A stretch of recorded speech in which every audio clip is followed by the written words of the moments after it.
Pero magsugod ang panahon sa tinguan, Health Department adunay pahimangno sa publiko nga posibleng motumaw ang mga sakit. Ang report ni Mark Rigiapelia.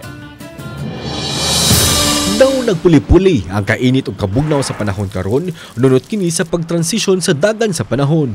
Wild weather ba? Daw wild usab ang mga sakit nga posibleng mauso ni mga mosunod nga mga adlaw ilabi na ning panahon sa ting-uwan. Timan ilang ang pulo nga wild aron kalikayan kining mga balatian.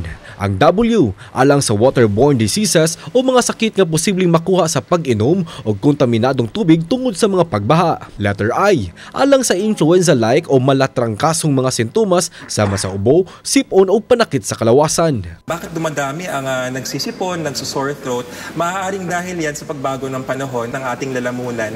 Naninibago sila dun sa tubig sa hangin. Nai-irritate yung lining ng ating mga lalamunan at ilong. Di usab kalimtan ang L o leptospirosis nunod sa mga pagbaha ug ang dengue og lain pang mga sakit nga dala sa mga lamok. Pag medyo malamig, maraming tubig, kung saan namumugad itong mga lamok, talagang tumataas ang dengue. Gawas sa wild diseases, gibantayan usab ang pagsaka sa kaso sa COVID-19. Gianunsyo ni atong Lunes sa Makati Medical Center kalabot sa dugang COVID bed gumikan sa pagdaghan sa kaso sa COVID-19. Sa tibuok nasod, ubos ang hospital utilization rate matud pa sa Health Department.